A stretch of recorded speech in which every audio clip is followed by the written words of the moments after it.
नमस्कार. आजच्या व्हिडिओमध्ये आपल्या सर्वांचं खूप खूप खूप स्वागत आहे.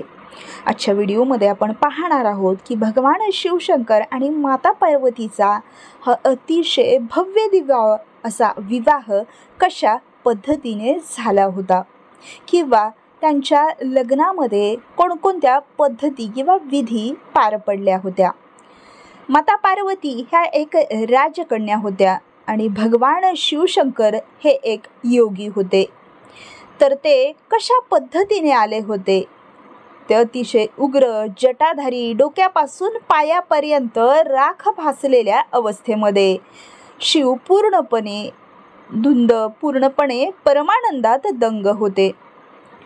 आदियोगी शिव आणि पार्वती विवाह एक भव्य दिव्य असा चमत्कारिक विवाह होता. पार्वती ही राजकन्या असल्यामुळे संपूर्ण प्रदेशातील मोठमोठ्या आसमांना निमंत्रण दिलं होतं. या ठिकाणी मोठमोठे राजेरजवाडे, मोठमोठे देवगण आपल्या राण्यांसोबत अतिशय नटून थटून या विवाहामध्ये सामील झाले होते. एकापेक्षा एक ते अतिशय सुंदर दिवस दिसत होते आणि भगवान शिवशंकर जे स्वतः नवरदेव होते ते मात्र उग्र, जटाधारी, केशसंभार, संपूर्ण अंगाला राख फासलेली होती. नुकत्याच मेलेल्या हत्तीचं रक्ताळलेलं कातडं त्यांनी परिधान केलं होतं. शिव पूर्णपणे धुंद, पूर्णपणे परमानंदात दंग होते. त्यांच्या वरातीत माणसासारखी न दिसणारी, भयानक आणि विकृत वाटणारी भूत पिशाच सारखे लोक म्हणजेच देवगण किंवा मग यांना शिवगण असं म्हटलं जातं आणि ती यांच्या बारातीमध्ये सामील झालेली होती. कोणालाही कळणार नाही अशा भाषेत ती गोंगाट करत होती, म्हणजेच नृत्य आणि गायन करत होती. नवऱ्या मुलाला पाहताच पार्वतीची आई मैनाबाई मात्र चक्कर येऊन बेशुद्ध अवस्थेत पडली होती. मैनाबाईला असं वाटत होतं की माझी मुलगी एवढी सुकुमार आणि सुंदर आहे आणि मी ती मुलगी एका योग्याला म्हणजे शिवाला किंवा मग या शिवगणाला देणार नाही असं ती वारंवार म्हणत होती. तेव्हा माता पार्वतीने भगवान शिवशंकराला सांगितले की हे प्रभू, तुम्ही जसे आहात तसे मला आवडतात. मला फक्त तुम्ही हवे आहात, पण माझ्या आईकरिता कृपया तुम्ही जरा नवरदेवासारखे सभ्यपणाने तयार होऊन लग्नामध्ये प्रवेश करा. तेव्हा पार्वतीने शिवाजवळ ही विनंती केली. या विनंतीस मान देऊन भगवान शिवशंकराने एक सुंदर असा वेश परिधान केला आणि ते लग्नाला परत उपस्थित झाले. जेव्हा उपस्थितांनी त्यांच्यातील परिवर्तन पाहिले तेव्हा सगळेजण त्यांना एक अतिशय सुंदर मूर्ती किंवा सुंदर असा नवरदेव म्हणू लागले. म्हणजेच आतापर्यंत त्यांनी पाहिलेला सर्वात सुंदर मनुष्य या भूतलावरती आलेला आहे असं त्यांना वाटत होतं.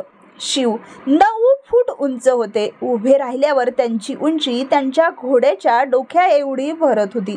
दक्षिण भारतात आल्यावर तिथल्या बायकांची उंची जी सरासरी 4.5 ते 5 फूट उंच असते त्यापेक्षा शिवाची उंची दुप्पट होती.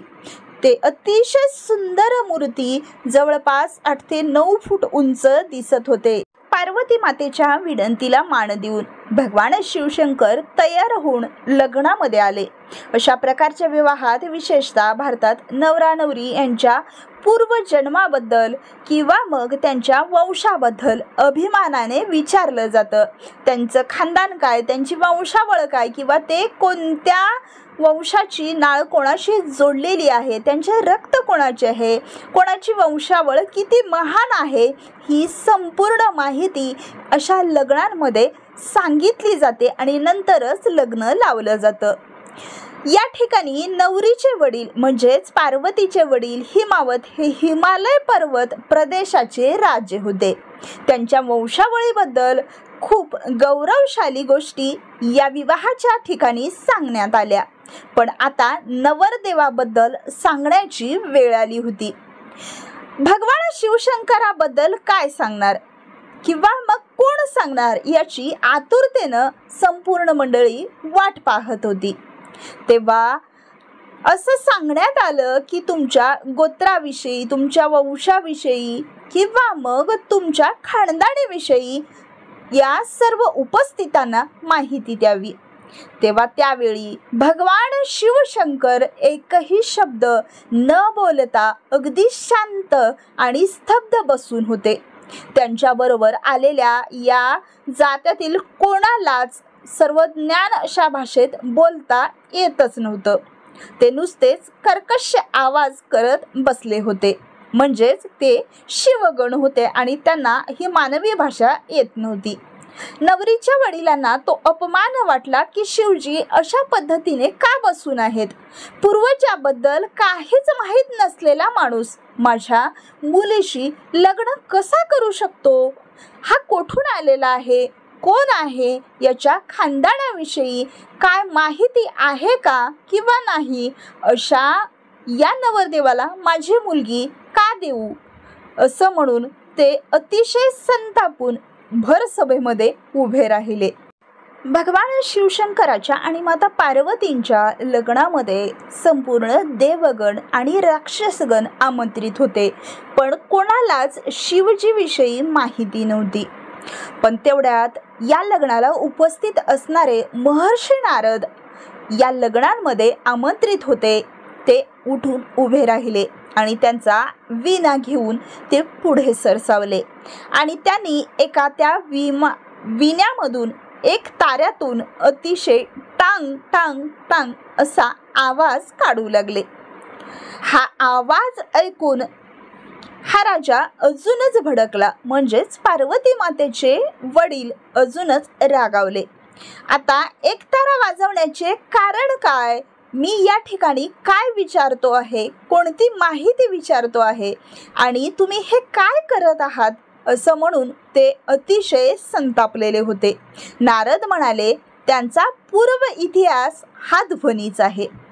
त्यांना आई नाही, त्यांना वडील नाहीत, त्यांना गोत्र नाही, त्यांना वंशावळ नाही, मग त्यांचे मूळ काय? तर टांग किंवा जो ध्वनी, त्यांचे मूळ आहे नाद किंवा ध्वनी, स्पंदन। या स्पंदनातून ज्यांचा जन्म झाला आहे त्याचे कोणी पालक नाहीत, पूर्वज नाही, वंशावळ नाही, गोत्र नाही किंवा खानदान नाही। भगवान शिवशंकर हे स्वयंभू आहेत, जे की स्वतःमधून निर्मित झालेले आहेत, पूर्व वंशाशिवाय।